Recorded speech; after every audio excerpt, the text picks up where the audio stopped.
সুপ্রিয় দর্শক আসসালামু আলাইকুম। আজকের রেসিপিতে স্বাগতম জানাচ্ছি। আজকে ঝটপট ভীষণ মজার একটি রেসিপি নিয়ে চলে আসলাম, সেটা হচ্ছে কক মুরগি। আমি কিভাবে বাসায় তৈরি করি সেটা আজকে আপনাদের সাথে শেয়ার করছি। তো রেসিপি শুরু করছি।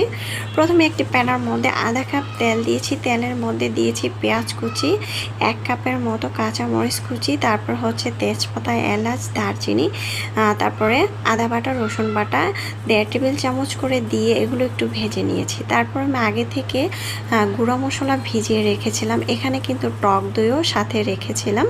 হলুদের গুঁড়া 1 চামচ, মরিচের গুঁড়া, ধনিয়ার গুঁড়া, জিরার গুঁড়া 1 চামচ করে দিয়েছি, পরিমাণ মতো লবণ দিয়েছি, আধা কাপের মতো টক দই দিয়েছি। তারপর হচ্ছে গরম মশলার গুঁড়ো আমি এখানে 1/2 টেবিল চামচের মতো অ্যাড করেছি। ভালো করে মশলাটাকে কষিয়ে নিয়েছি একটু পরিমাণ পানি দিয়ে, একটু বলতে আধা কাপ পানি দিয়ে কিন্তু মশলাটাকে আমি ভালো করে কষিয়ে নিয়েছি।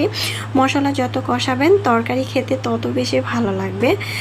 এখন আমি নেড়ে চেড়ে উল্টিয়ে পাল্টিয়ে এখন ঢাকনা দিয়ে ঢেকে আমি এটা কষিয়ে নিচ্ছি, দেখতে পাচ্ছেন। আর এটার মধ্যে কিন্তু পানি উঠেছে, অনেকটা পানি উঠেছে।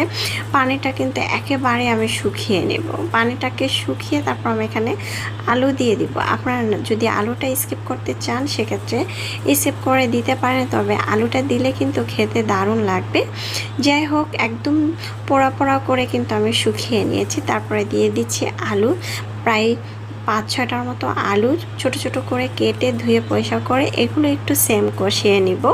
আমরা চাইলে কিন্তু এভাবে কিন্তু স্পেশাল করে রান্না করতে পারি মুরগিটা, আর চাইলে কিন্তু আমরা এভাবে ভুনা করতে পারি। আর অবশ্যই টক দইটা দেওয়ার চেষ্টা করবেন, তরকারিটা খেতে কিন্তু দারুণ লাগবে।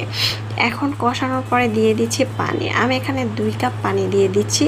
আর এইটা যেহেতু কক মুরগি, মাংসটা সিদ্ধ হইতে অনেক সময় লাগে, তাই আমি কষানোর মধ্যেই কিন্তু মাংসটা অনেক বেশি পরিমাণ কষিয়েছি, যাতে মাংসটা অর্ধেকটা 80% মতো সিদ্ধ হয়ে যায়।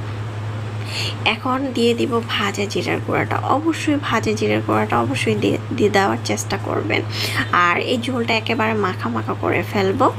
এখন মাখা মাখা করে জিরার গুঁড়া দিয়ে তারপর আমি চুলার আঁচটা বন্ধ করে নিয়েছি। দেখতে পাচ্ছেন তরকারির কালারটা কত সুন্দর হয়েছে আর খেতে দারুণ হয়েছিল। আশা করছি আমার আজকের রেসিপিটা যারা নতুন রাঁধুনি তাদের কাজে আসবে। আল্লাহ হাফেজ।